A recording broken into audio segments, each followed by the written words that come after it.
you're going to ask me to play Madden with no consequences, I'm going for the jugular. If I'm the Raiders, why not go out and trade Maxx Crosby? And for the Dallas Cowboys, you franchise tag George Pickens. You don't work out a long-term deal. You trade him to the Raiders, get Crosby in exchange. Now you've just beefed up your defensive line. New coordinator coming over. Maxx Crosby's going to make everybody on the defensive side of the ball better. And on top of that, have you watched the way Maxx Crosby plays the game of football? He plays every single play of the game. And for the Raiders, you get a weapon as George Pickens. Fernando Mendoza, you need some weapons on the outside? Well, you got one. You got a dog out there in George Pickens. There's too much dip on your chip. You're doing too much. Doing too much now. I know you love it. Here's my only question. What's your only? Do we not like George Pickens paired with CeeDee Lamb? Wasn't that part of why their offense has been doing so well? So you get rid of GP. What? They're gonna need that They money. need defense, right? I mean, they had literally the worst defense in the NFL last year. Understood. Hembo sent me these stats. Dallas just turned in the worst defense of any team in the last 5 years. Allowed 2.9 points per drive. Right? They picked 12th. They picked 20th. Does this make sense? Of course. They need defensive help, but they need defensive help everywhere. I just also think with Dak, we praise that offense. We watched CD finally have a guy next to him, and that's why it was magic all season. It's like, hey, that worked. Let's ship that guy off. They don't need him. No. They need him. You want him. But if I'm George Pickens, I want what CeeDee Lamb is making too. And if you yes, you do run the risk if you slap up the franchise tag on a player that player is not thrilled about it, and then how that goes from there, we don't know. And then the second part of it is if you're the Cowboys, and I gave you the option of either having George Pickens or Maxx Crosby on your team. Again, we're just, to your point, we're playing Madden here with no consequences. But the idea of adding a player like Maxx Crosby, that feels to me like it would be quite appealing. Oh, my word. I mean, it's a force multiplier. He is a try-hard guy, which is a term that we use in the NFL. He never quits. He never stops, with athletic, freakish ability. Right. He does all of it. He never stops. I mean, the guy crashes down the run. He goes at the passer. If you think about how many times I was on this show talking about effort on Dallas's defense. You know what, that would never happen again when you see that guy line up on your side, because he is going to make everybody else play that much harder. Of all teams, Greeny, anybody needing a pass rusher, if you ain't calling Las Vegas Raiders and trying to get that deal done, you have lost your mind. And if you're Maxx Crosby, he just watched DeMarcus Lawrence leave Dallas and go and win a Super Bowl, and understand he has no shot in Las Vegas right now, right? And he's 28, right? So he's got, but that shelf as a defensive lineman can go quick. And as good as he is, go to a team that you think you have a chance. I will say it again and again and again and again, as I said it last year.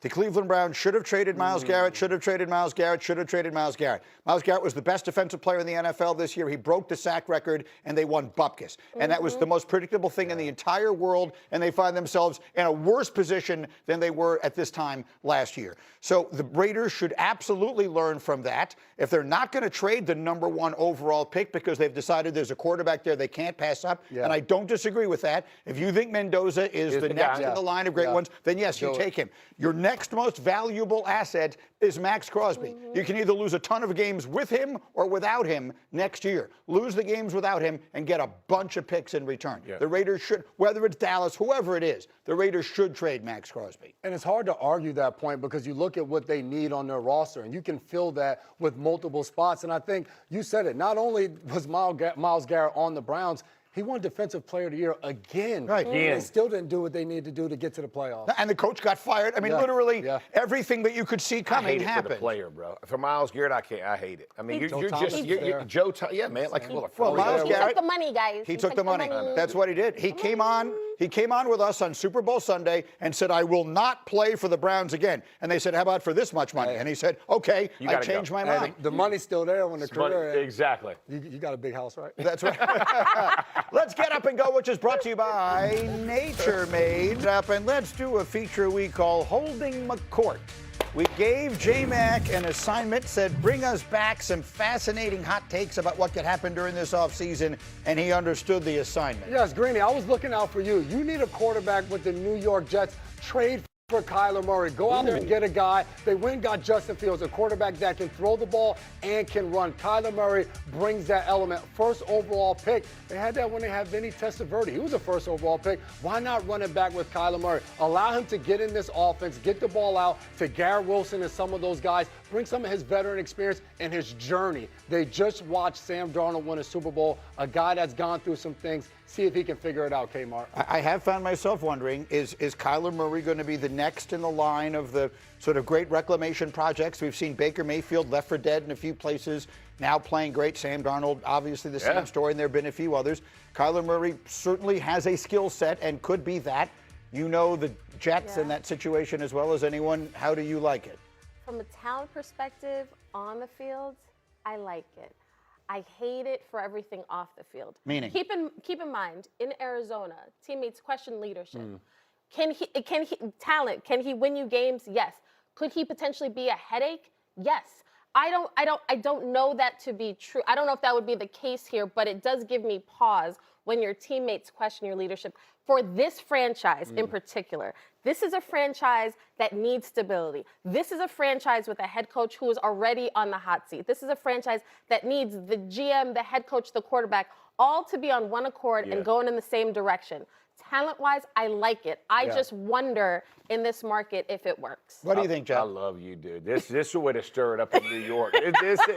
Hey, well played, you sir. like it? Well played. I like it. I mean, and to your point, I think that's the alignment matters, right? Frank Reich, the offensive coordinator now, Aaron Glenn, like how they piece and put this thing together.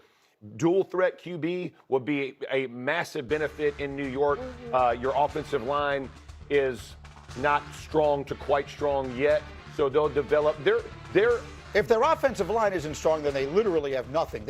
All their first-round picks have been on the offensive line. They have to develop young. Yeah, they got to develop. So as you're looking at all these things, a quarterback that can beat you with his feet and beat you with his arm, and I don't get nearly into QB play enough to know whether all that kind of stuff. How does Kyler Murray stack up with all those things? I'm sure they'll assess it, but I do like the fit off the jump. I mean, they need a quarterback. Of that, there is no question. They have the cap space. It's an intriguing possibility. I don't know. I mean, it's an intriguing possibility. You hate anything that we bring you with the Jets. You hate it always. No, did I say I hate it? It's an intriguing possibility. I really don't know what I think. I think it is fraught with peril. Let's put it that way. I think I do. I think it is. This is his life. I think it is. I think. Did I say I hate it? No, but I'm fraught with peril. It's fraught with peril. I'm not fraught with peril. I mean, I am, but that's a whole other situation. It is fraught with peril because it feels like if that thing goes south, he could get eaten alive in this town. That's my fear. I would be a little worried about that part of it. Okay, so that's the first one. Okay. Give me another something. Give me something else you can see this offseason. I came ready for you. The Buffalo Bills, they gotta make a splash. Free agency. Michael Evans. Go get Mike Evans, bring him there. One of the main reasons, they said they still believe in Keon Coleman. When they drafted Keon Coleman, you hope that he can become a Mike Evans type of receiver. Somebody that wins on the contested catches. Somebody on third down and in the red zone. Josh Allen can trust to get the ball to. Mike Evans is still doing that at an elite level. You bring a veteran, a professional on and off the field to come over to this team in a situation where they want to win now. Mike Evans is also a Super Bowl champion. He brings that to the locker room as well. Finally, you bring me something. I'm 100% Kmart on board approves? with this. Number one, the pairing of Josh Allen and Mike Evans, I love it. Number two, Keon Coleman. There's somebody you can look at, you can learn from. That sort of veteran presence in that room, I love it for him. I think Josh Allen clearly needs a new number one, a real number one. And Mike Evans, he's one of the best wide receivers in the game, and yet somehow underappreciated by fans. I think he goes to Buffalo, they'd kill it. What do you think, Jeff? I love it as well. You had another one, though. I saw the notes. You had another receiver that you sort of were intrigued by the possibility of them trading for. A.J. Brown. I mean, those are. Listen, I love Mike Evans. In where they are in their career, A.J. Brown is in a different stratosphere. Like he is as good as it gets in our game right now. He is? Absolutely. He wins on routes that are super simple and find ways to win. Now, he has a little bit of the stay interested in him because of what we just saw. He didn't like Petula and what they were doing. But when you see A.J. Brown featured as the one with Josh Allen, are you kidding me? I mean, that is an absolute home run. So you pair either. I like Mike Evans as well. The Keon Coleman thing. Did you hear what the owner said about how do you recover? He's got thick skin, and you're about to see how tough internally this guy is to come back, because everybody in there the bus just kept going back and forth over him in this press conference that was supposed to be about a coach getting fired. And so, the whole let's try to get him along, I'm not sure how that works, but either of those two guys, A.J. Brown and Mike Evans, Josh Allen, Brandon Beane doesn't believe so. He needs help at receiver. Yeah, and I believe that's why Mike Evans is such a good pairing, because of who he is off the field. I think Stephon Diggs was there. They got rid of him.